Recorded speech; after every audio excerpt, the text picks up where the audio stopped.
In dieser Videoreihe zeige ich den Bau dieses Roboters und die Steuerung über ROS. Der Roboter lässt sich von einem Linux-PC über eine Wi-Fi-Verbindung mit dem Roboter steuern.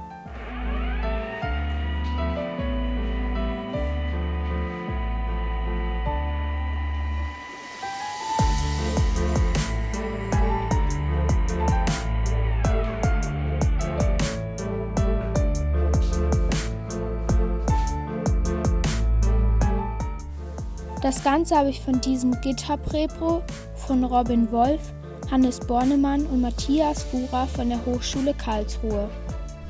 Deren Repo baut auf dem 6-achsigen Roboter von Lobo CNC auf.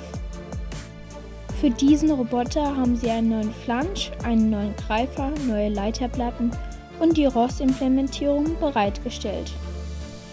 Auch die Dokumentation in dem Repro ist sehr gut und ausführlich.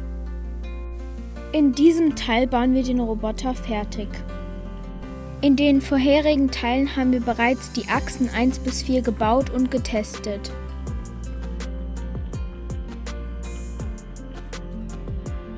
Der Zusammenbau der Achsen 5 und 6 ist ziemlich identisch wie bei Achse 4.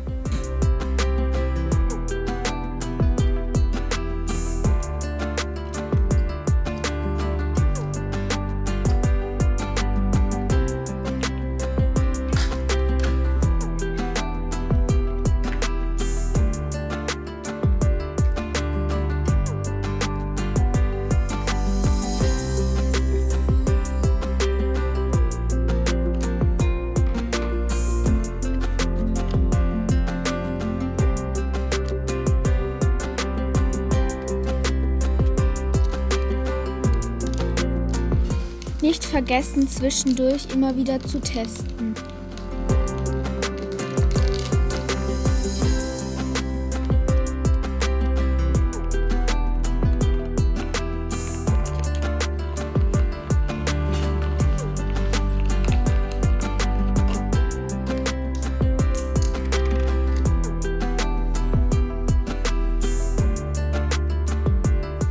Ruhig großzügig schmieren.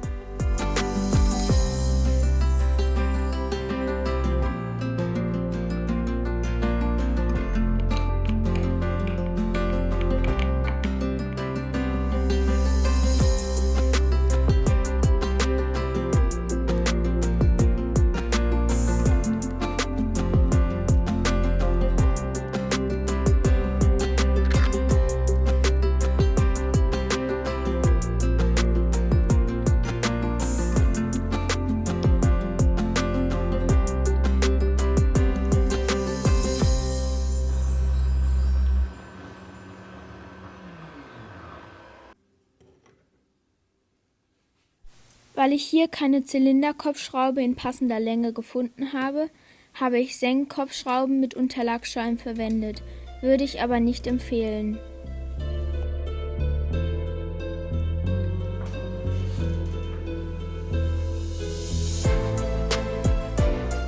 Dann sind wir auch schon bei der letzten Achse.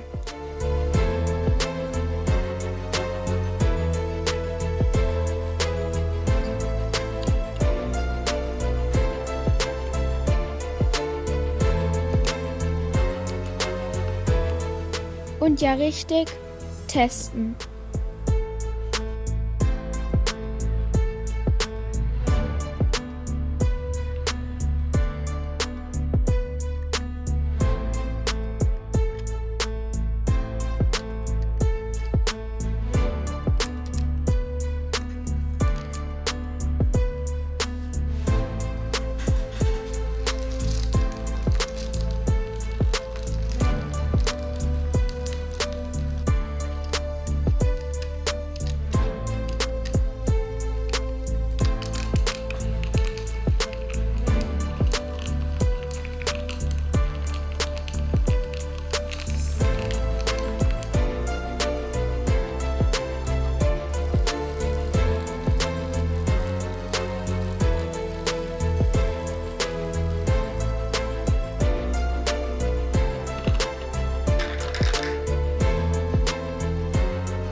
Dann kommt hier noch der Flansch für den Greifer dran.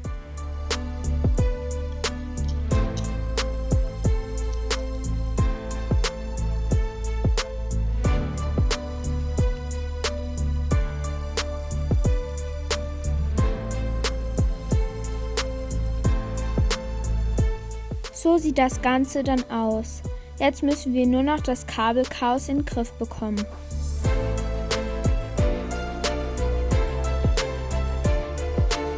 Damit später auch klar ist, welcher Stecker von welcher Achse ist, empfiehlt es sich, die Stecker zu beschriften.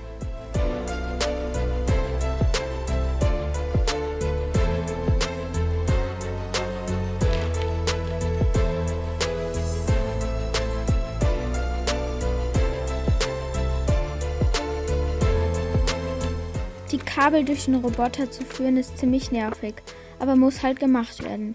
Dabei sollte an den Gelenken darauf geachtet werden, dass die Kabel lang genug sind, damit der Roboter sich problemlos bewegen kann.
Und so sieht der Roboter dann fertig aus. Deutlich besser als vorher. Im nächsten Teil wird dann der Greifer montiert. Ein großes Dankeschön an meine Schwester für das Einsprechen des Textes.